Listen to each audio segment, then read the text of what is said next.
Okay, it's time to start. I'm glad everybody recognized it's daylight savings and made it here on time. Uh, so today we will talk about four reactions. Heck reaction, we'll learn about carbenes, a new type of reactive intermediate, and the reactions they undergo. We'll talk about the Simmons-Smith reaction, which is related to carbenes, and then we'll conclude with the olefin metathesis. And then you'll be all ready for the exam, which of course is available today through Wednesday. Before we jump into the Heck reaction, let's just show you a little bit more on the Suzuki reaction that we finished with on Friday. Here's the mechanism that we learned on Friday. Oxidative addition followed by transmetallation and then reductive elimination. So this figure here shows us examples of the Suzuki reaction used to synthesize natural products. And this one here is kind of a standard reaction, forming that carbon-carbon bond between the sp2 carbons of our diene. And then this one here is a little more unusual for two reasons. One is it's forming a ring, so we can use the Suzuki reaction to form rings. We can perform intramolecular Suzuki reactions if our halide and our boronate are in the same molecule. This shows you that unlike the intramolecular aldol or the Dieckmann, the intramolecular Claisen, we can form rings that are not just 5 and 6 membered. We're not limited to those ring sizes in an intramolecular Suzuki reaction. So this one, I haven't counted it, but it looks like it's maybe an 11-membered ring or something like that. And then the other reason this is unusual is we have an allyl halide. Most of the time it is a vinyl or an aryl halide, but in certain circumstances, specifically when your allyl halide has no hydrogens on the beta carbon, it can participate in Suzuki reactions, okay? And then there's another figure in the book that shows us the Suzuki coupling in a retrosynthetic fashion. So they're asking you how you would make this compound using a Suzuki coupling.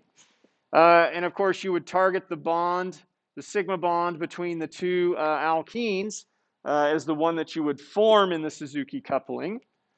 And then the other thing you can recognize is that we told you that trans vinyl boronates can come from the hydroboration of an alkyne. So the transalkene here is the one that could come from the boron reagent, from this hydroboration of a terminal alkyne. And then the cis, or the Z-alkene, would come from the vinyl halide. And we haven't talked about how you would make this, so you wouldn't have to worry about that. Okay? But that's how you can use a Suzuki reaction in a retrosynthetic fashion. Any questions? Okay, our next palladium catalyzed reaction is called the Heck reaction. It has many similarities to the Suzuki reaction and a few differences.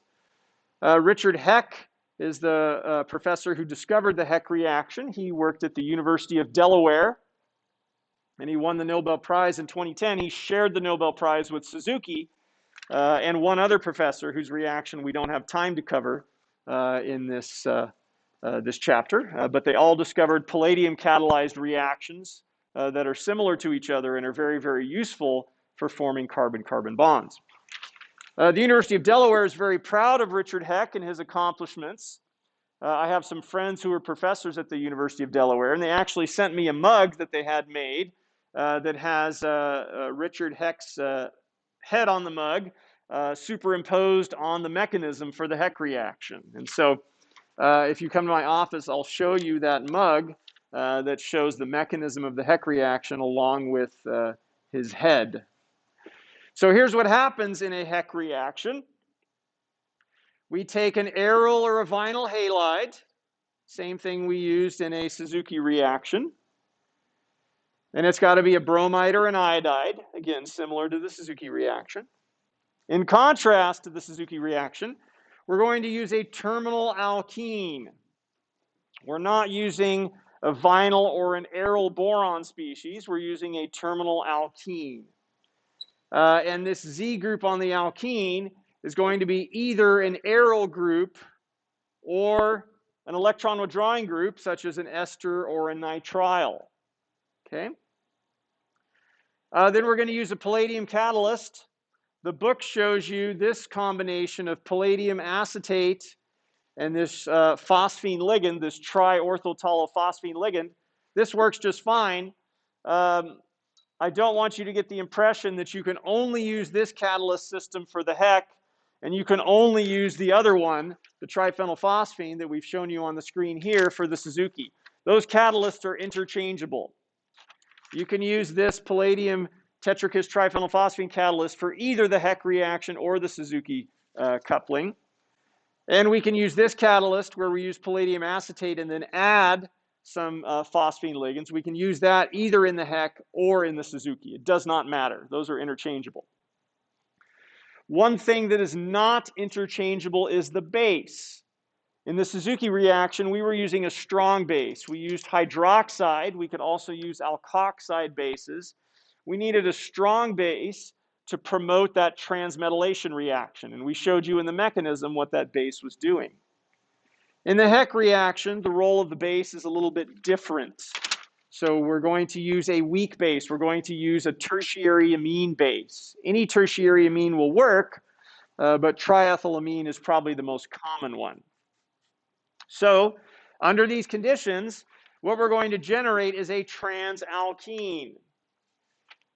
So what we're doing in the HEC reaction is forming a carbon-carbon bond between the terminal carbon of an alkene and some other aryl or vinyl group. So this figure here is going to show us some examples of products that we can form from a HEC reaction. We could actually use ethylene in the reaction. If we use ethylene, we're going to convert that into a terminal alkene or a monosubstituted alkene. And then these examples down here are using common reactants in HEC reactions, this ester and this nitrile. And you see that we are forming a transalkene in the product.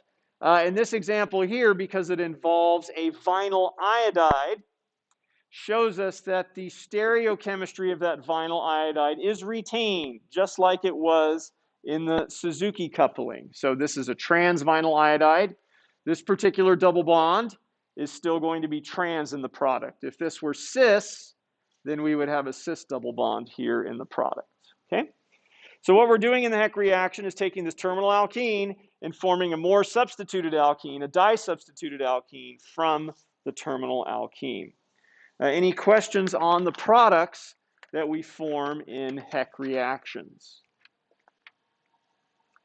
Okay, so we need to be able to use the HEC reaction in a retrosynthetic fashion. We've shown that for you over here on the board.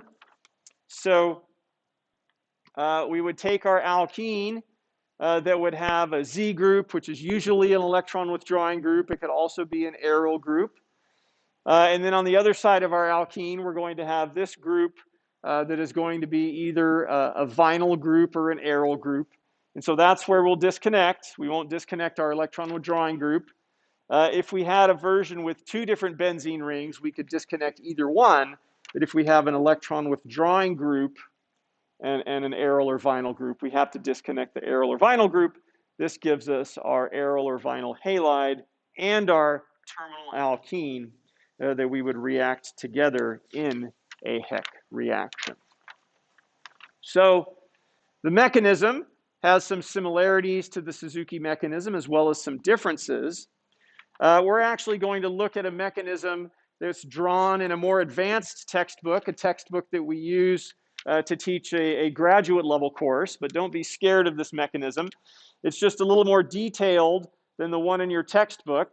The one in your textbook is not incorrect, but it does omit a key detail which explains how or why the transalkene is formed instead of the cisalkene. So if we look at this mechanism, we're going to understand why the transalkene is the product. And that's an important detail So we're going to use this more detailed mechanism.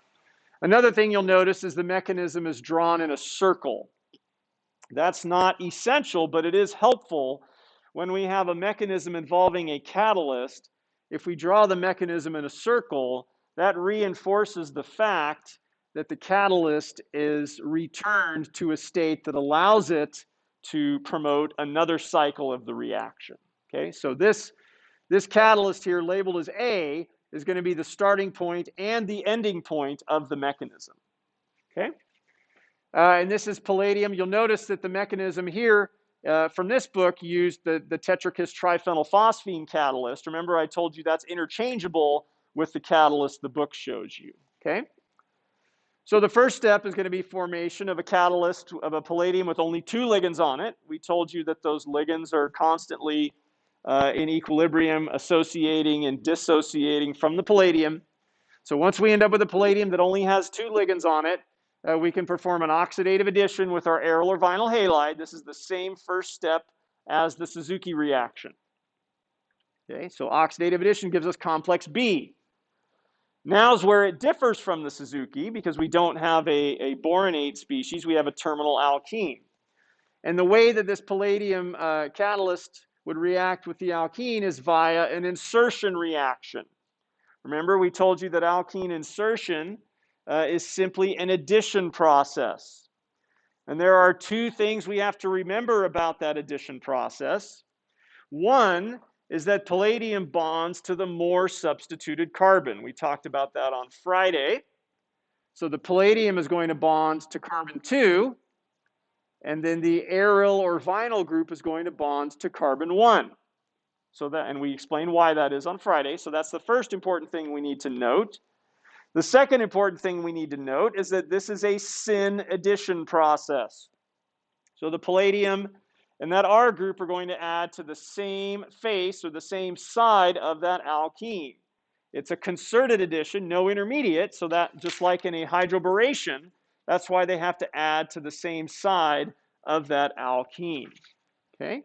So that's going to give us a species C, shown here, palladium bonded to the more substituted carbon, R1 ending up bonded to the less substituted carbon. Okay? And you see that these 2 groups are eclipsing each other, and that's showing you that it was a syn addition. So the next step is the one that your book skips. And this is the step that is essential to understanding why the transalkene is the product that is formed. So in preparation for the beta elimination, or the beta hydride elimination, we have to perform a carbon-carbon bond rotation. We told you on Friday that to perform a beta hydride elimination, the hydrogen on the beta carbon and the palladium have to be syn coplanar to each other. They have to be eclipsing each other. Okay?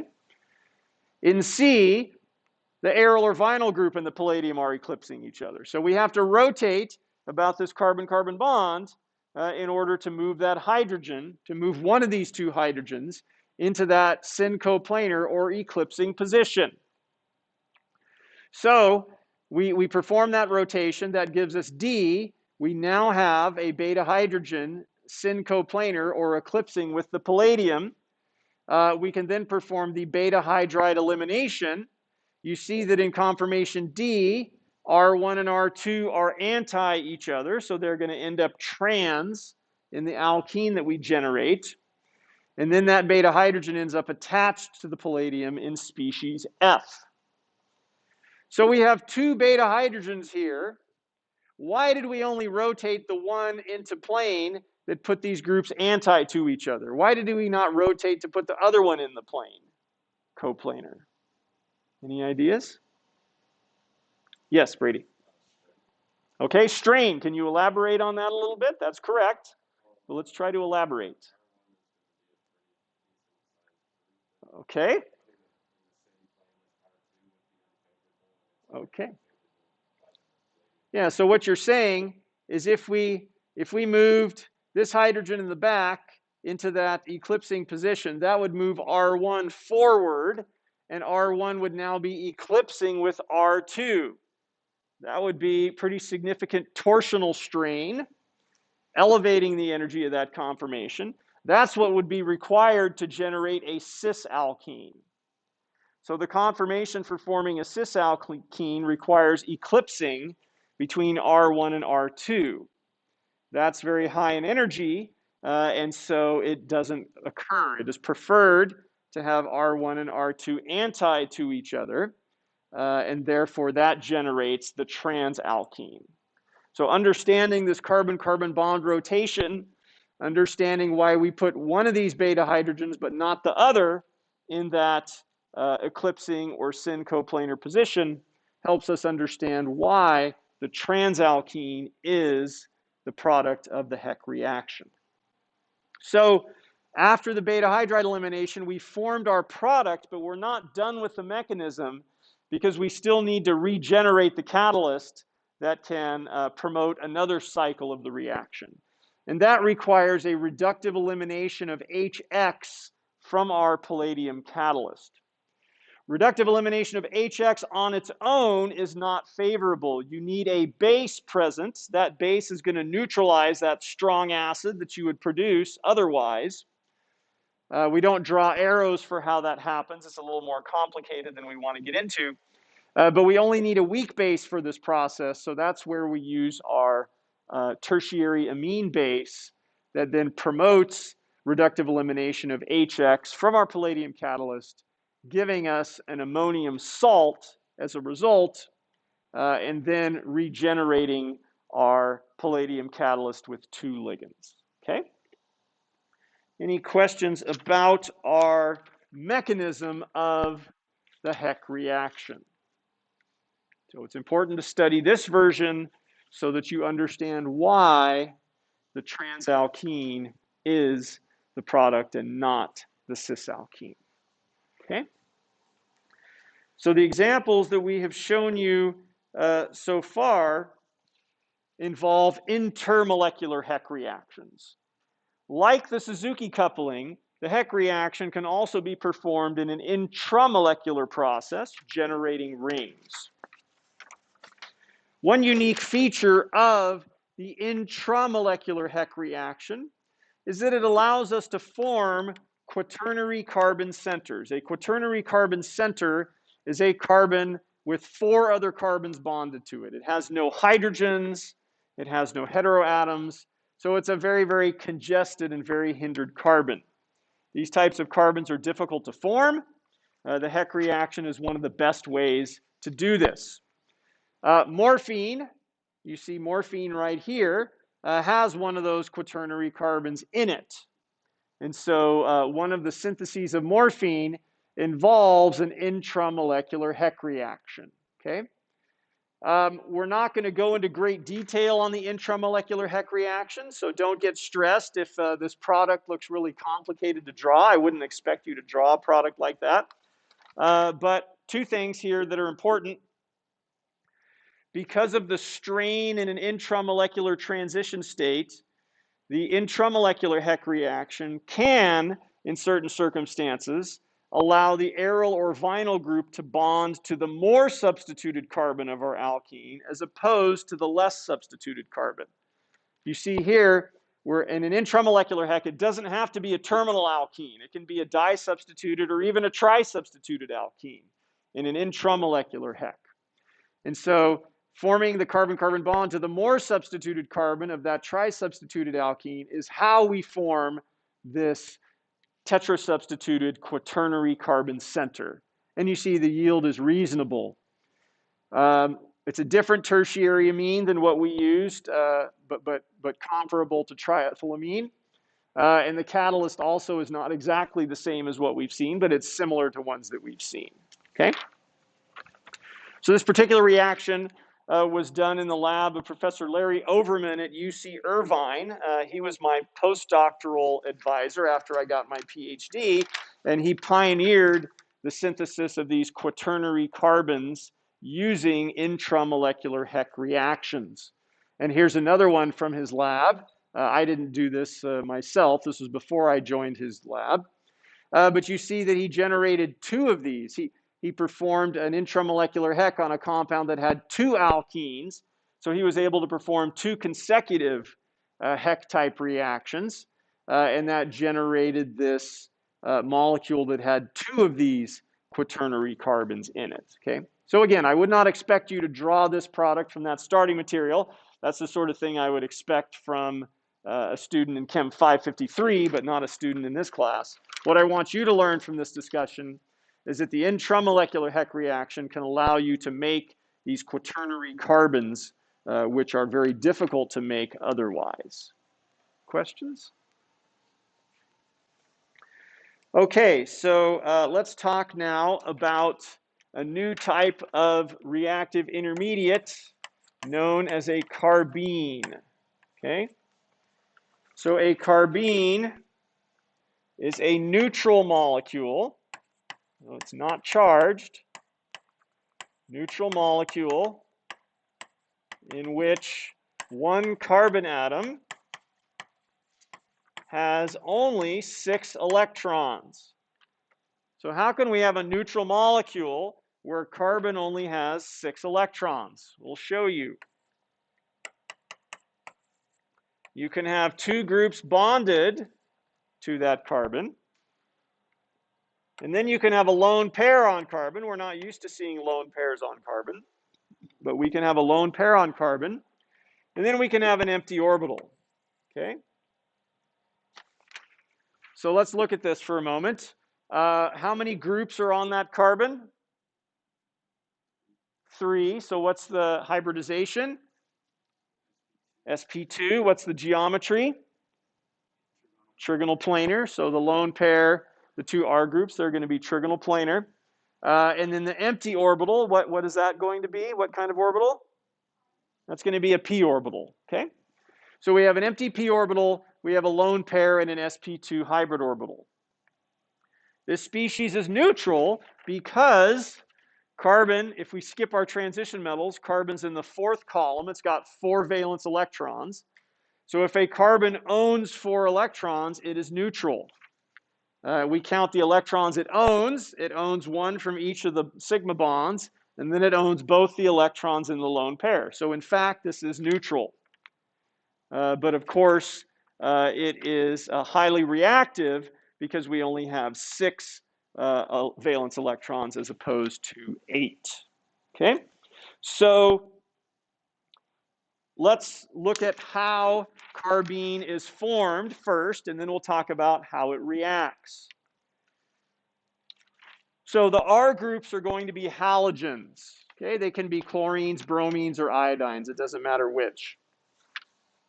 We're going to form it, if it's chlorines, we're going to form it from chloroform. Okay, so we form from chloroform, bromoform, or iodoform.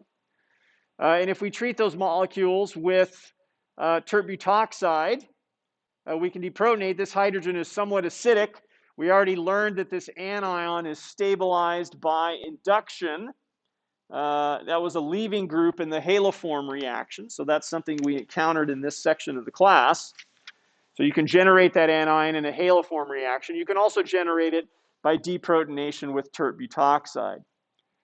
So this chloroform molecule is roughly, it's comparable to an ester or a nitrile in terms of its acidity.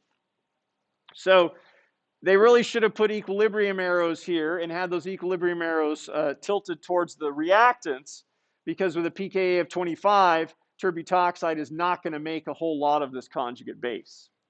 But when it does, that conjugate base is capable of losing a chloride, okay? That chloride is much less basic than this, so that provides a thermodynamic driving force for this chloride to depart. And what we're left with is this neutral but highly reactive dichlorocarbene, okay? So this reaction is an elimination reaction because we're deprotonating and we're losing a leaving group. But it's a different elimination than what we've seen before. This is referred to as an alpha elimination because our acidic proton and our leaving group are on the same carbon. All the other eliminations we've studied are beta eliminations, where the proton and the leaving group are on adjacent carbons. Alpha eliminations are more rare, but they do exist. The only example we're learning in class is the formation of a dihalocarbene species, okay? So it's a stepwise process. This first step is unfavorable. The second step is irreversible and drives the reaction to the right, okay? Any questions on how we form carbenes? Okay, so then my question for you, is a carbene going to be electrophilic or nucleophilic?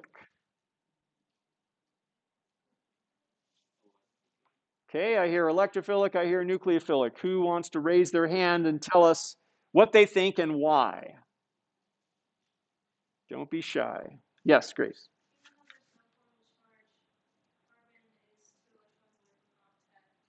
Okay.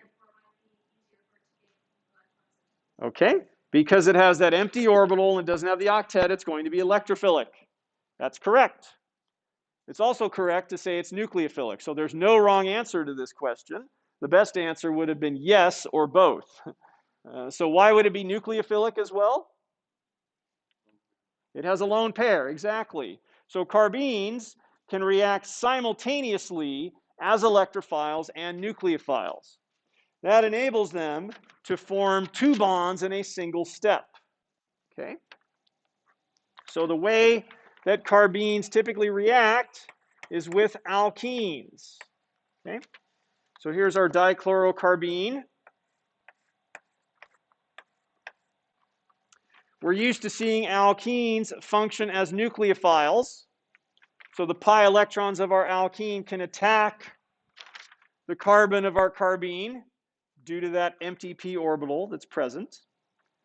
But at the same time as that's occurring, we can use the lone pair on carbon as a nucleophile to attack the alkene, which is now, it's becoming electron deficient by virtue of those pi electrons acting as a nucleophile. So this kind of looks like what happens in an epoxidation reaction. Only in this case, what we're generating is a cyclopropane, a three-membered ring with all carbons. And it will be a dihalocyclopropane, where we have two chlorines in this case, but it could be two bromines or iodines present on one of the carbons in that three-membered ring. So we haven't said anything about stereochemistry, but based on this mechanism we've drawn for you and what you know about addition reactions, this is an addition reaction. What is the stereochemistry of this reaction?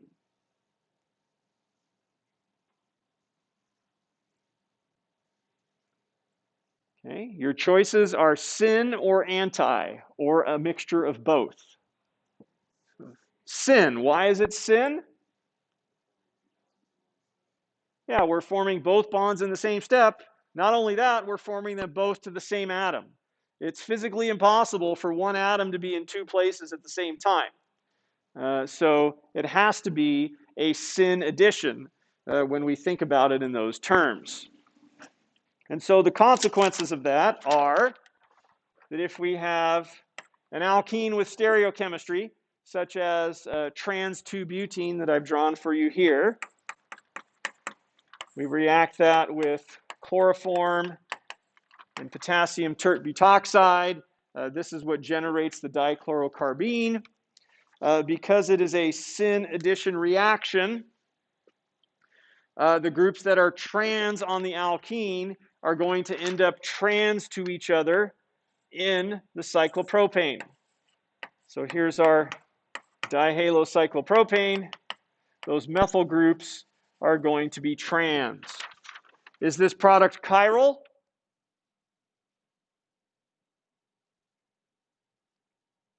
Okay, we've got to remember stereochemistry, chiral or not. It is chiral. There's no plane of symmetry, so this is a chiral molecule.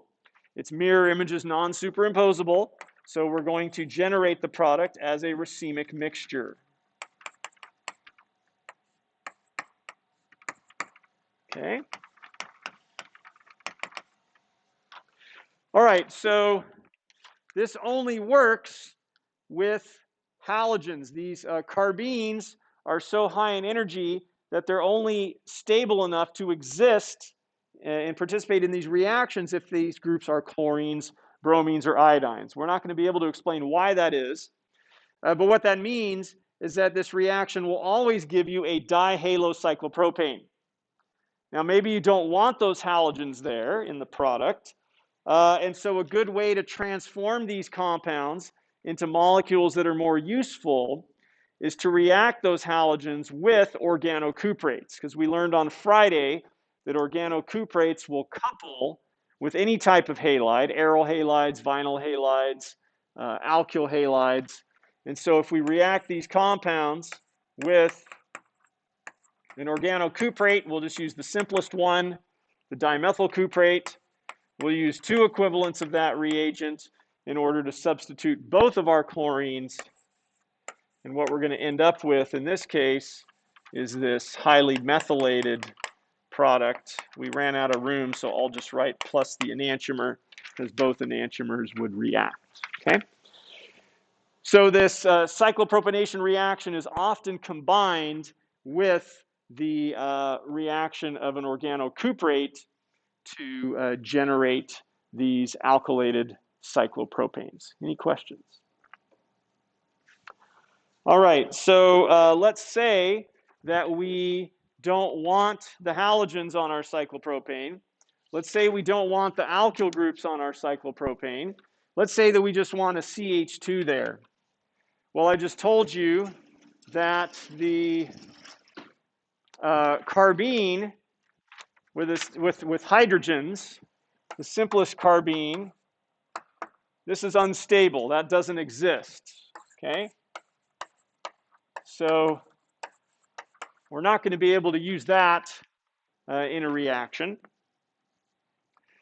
So how could we make these cyclopropanes with just a CH2 group? What we would need to use in this case is a species known as a carbenoid. A carbenoid is something that is not a carbene but reacts like a carbene, meaning that it's going to be both electrophilic and nucleophilic simultaneously on an individual carbon atom. So a reaction known as the Simmons-Smith reaction takes advantage of a carbenoid. Simmons and Smith were 2 chemists who worked at DuPont chemical company when they discovered this reaction. So what Simmons and Smith found is they could take diiodomethane and they could react diiodomethane with the zinc-copper couple. So this is just a mixture or an amalgam of 2 metals, zinc and copper. Why they put one in parentheses, I'm not sure. I'm not an expert in the amalgams and their chemistry. But if you take this material known as the zinc and copper couple, what happens is you generate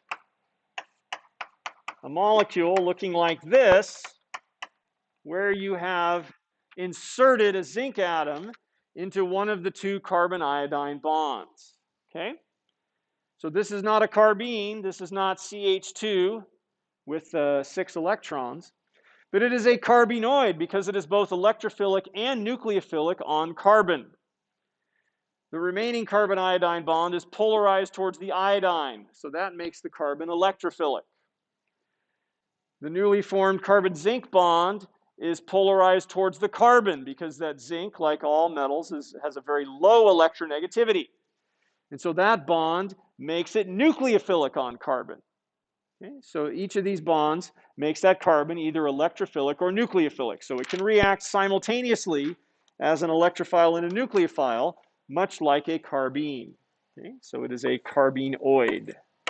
So let's draw how that would work. We take an alkene looking like this.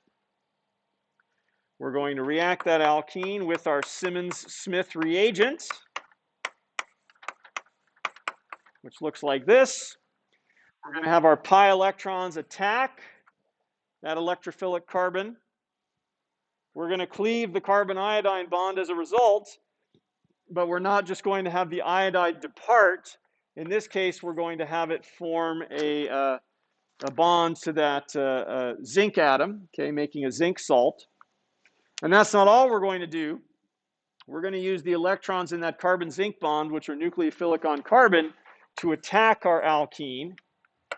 And that's going to give us our cyclopropane.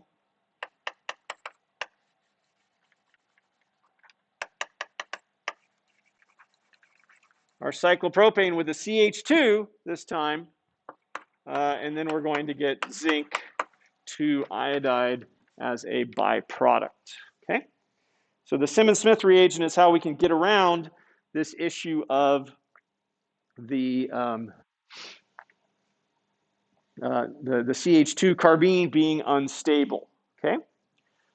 So based on what we've discussed about this mechanism and other mechanisms, what type of stereochemistry would you expect to be observed in this cyclopropane formation? Syn, exactly. So what that means is that the stereochemistry of the alkene is going to be retained in the product. So let's use cis-2-butene in this example. Diiodomethane, zinc copper couple. That generates our Simmons-Smith reagent. And then that's going to give us the methyl groups cis to each other in this cyclopropane. Is this molecule chiral? Is there a plane of symmetry? Yeah, we have a plane of symmetry. So this is a meso compound. So in this particular case, this is the only product that would be formed. Okay. All right. So the last reaction we're going to talk about in this chapter is called the olefin metathesis reaction. Okay. So these are two words that we need to define for you. Olefin is simply an older word for alkene. And then metathesis is a Greek word for exchanging positions. So this is a reaction where we react two alkenes together, and the carbons of the alkenes are exchanging positions or swapping partners that they are bonded to. Okay? This reaction is most commonly performed with terminal alkenes. And then we use a catalyst. So what do I mean by switching positions? Well, what if this carbon, instead of being bonded to the CH2, ends up bonded to that carbon? What we would get is an alkene. This squiggly line indicates that you typically get a mixture of E and Z isomers. Usually the E or the trans is the major, but we can get mixtures.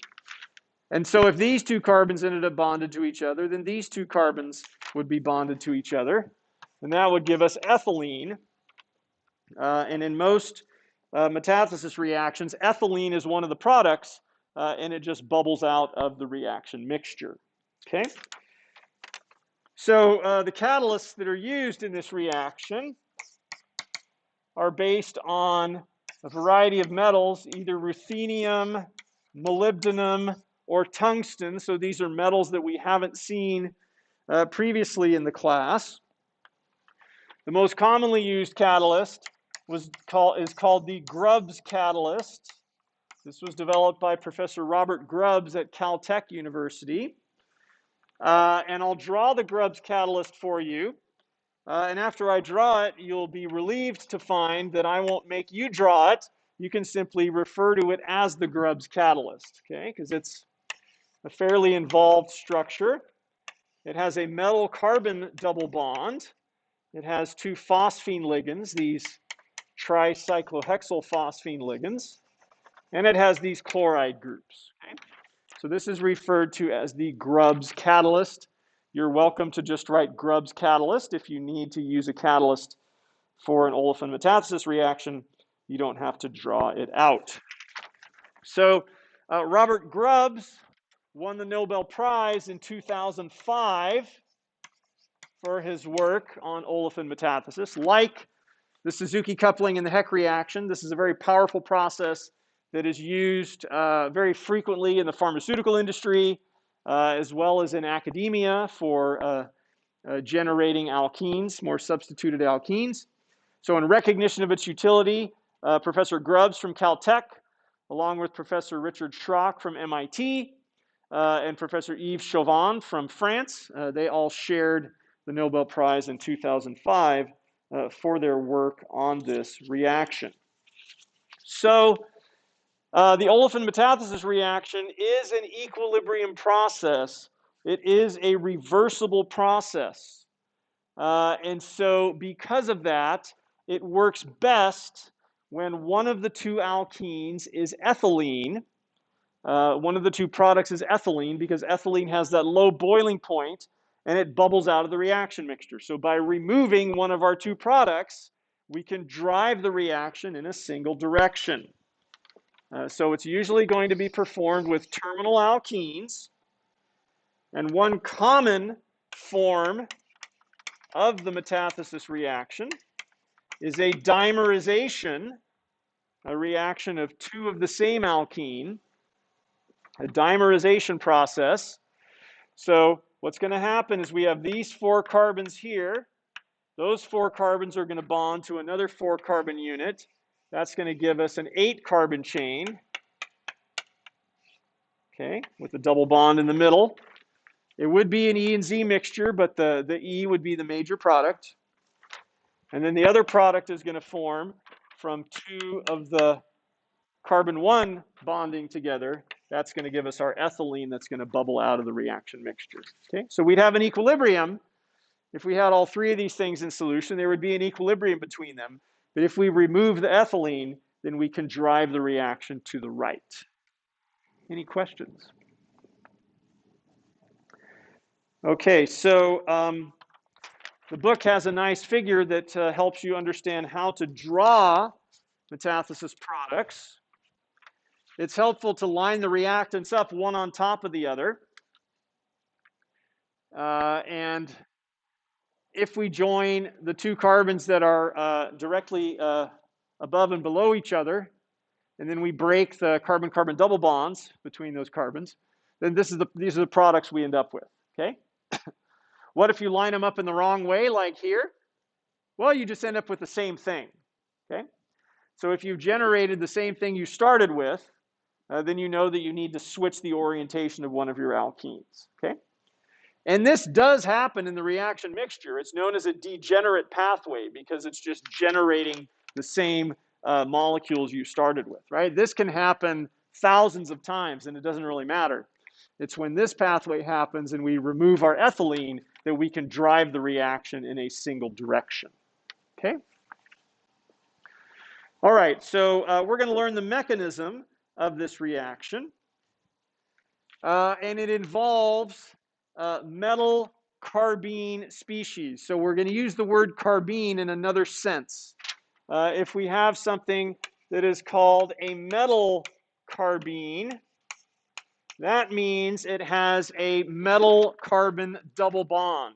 I don't know why they didn't come up with a new word for that, but unfortunately they didn't. So a metal carbene has a metal carbon double bond. And metal carbon double bonds like to undergo cycloaddition reactions, meaning they like to form rings, kind of like the Diels-Alder reaction. But what a metal carbon double bond will do, instead of reacting with a diene, it'll just react with a regular alkene, such as the terminal alkene we're using in a metathesis reaction. And we're going to form a 4-membered ring. Okay, so you draw the curved arrows like this. And what that gives you is a metallocyclobutane. Okay, metallocyclobutane, a 4-membered ring with a metal atom in it. Okay, these metal carbenes, the one thing the carbene word signals to you is that it's a fairly reactive species. Okay, and so it's reactive enough to react with an alkene to generate this strained 4-membered ring. But what do strained rings want to do once you form them?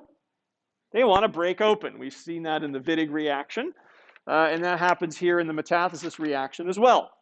Now you could break the ring open and give back what you started with, but that's not going to be very productive. So let's break the ring open in a different fashion to give us two different species. Okay? So this is giving us a simple ruthenium carbene with the CH2 group doubly bonded to the ruthenium. And then it's going to give us this alkene right here. Okay? So this is how the active catalyst is generated. So this Grubbs catalyst right here is actually a precursor to the active catalyst, the one that actually catalyzes the reaction. This species right here is what actually catalyzes the metathesis reaction. Okay? So if we use about 5 mol% of our catalyst, which is fairly common, we're going to get about 5% of this alkene, which we don't actually want in the reaction. But once we get this active catalyst, then that's able to participate in a catalytic cycle, which we will show you on the screen here. Okay? So notice your book has drawn this mechanism in a circle because it helps you see that we regenerate the active catalyst. And we'll let you start here. We showed you how you get to this, but if we ask you to draw the olefin metathesis mechanism, you can start here. Okay? So step 1 is a 2+2 cycloaddition between the ruthenium carbene and the starting alkene to generate a metallocyclobutane. Okay? They should have shown arrows for this step. All you have to do is show a curved arrow from those pi electrons attacking the carbon, and then these pi electrons attacking the ruthenium, right? You could easily draw curved arrows for this step, so I would expect you to do that. Then once we get that 4-membered ring, that metallocyclobutane, it can break open. It can break open in 2 ways. It can break open to give you what we started with, to go backwards. That's not going to be productive.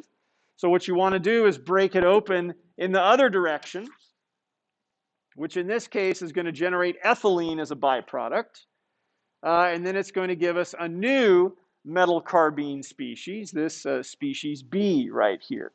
Okay? And then that can react with our second molecule of the starting material and do the same 2 things. Form a metallocyclobutane, break open to generate the product where we've dimerized our alkene and we've regenerated our catalyst. Okay? So it's 4 steps. It's just the same 2 steps repeated. 2+2 cycloaddition to form a 4-membered ring, followed by breaking that ring open. And then a second 2+2 cycloaddition with a second equivalent of our starting material, and then breaking it open. And in step 2, the first step where we break a 4-membered ring, we form ethylene, our byproduct. And then in the second one, step 4, the second fragmentation of a 4-membered ring, we generate the product of the reaction. Okay?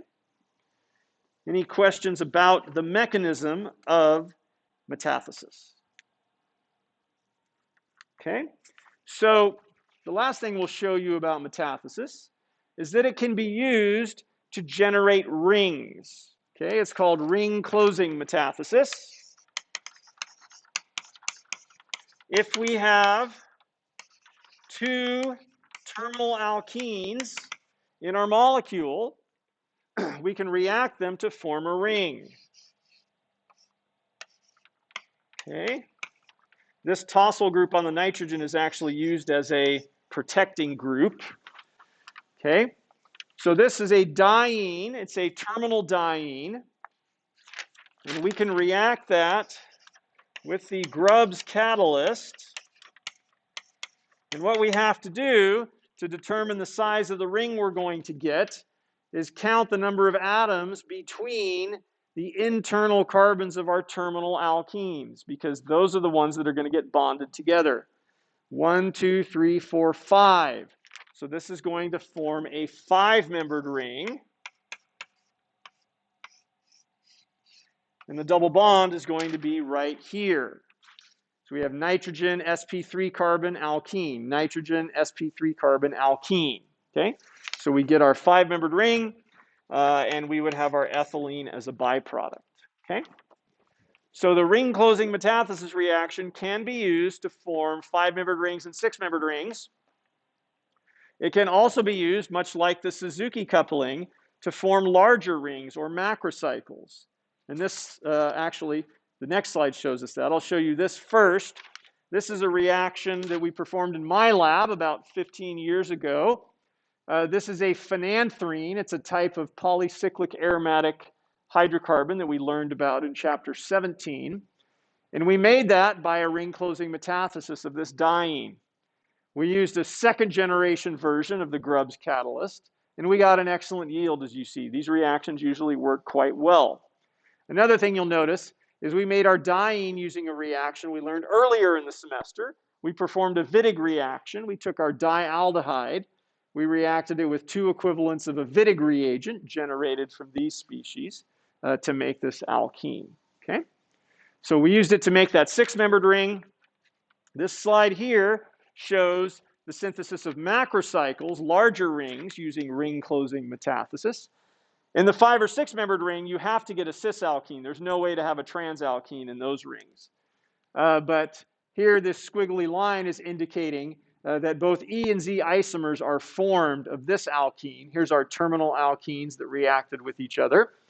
And then this was transformed into apotholone A, which is an anti-cancer natural product. Here you see you can make tri-substituted alkenes using the ring closing metathesis reaction. But you'll notice that the substituents are on the internal carbon. We still have a terminal CH2 alkene here and here, so that we're forming ethylene as our byproduct. And the reaction gives us this tri-substituted alkene. And that's converted into this antiviral compound in 2 steps. So metathesis, you can make 5-membered rings, 6-membered rings. You can also make larger rings. Any questions? All right, well, that is it for chapter 29. You should be ready for the exam. So it's available now through Wednesday. Don't procrastinate as long as you're feeling ready to go take it. And we'll see you in class on Wednesday.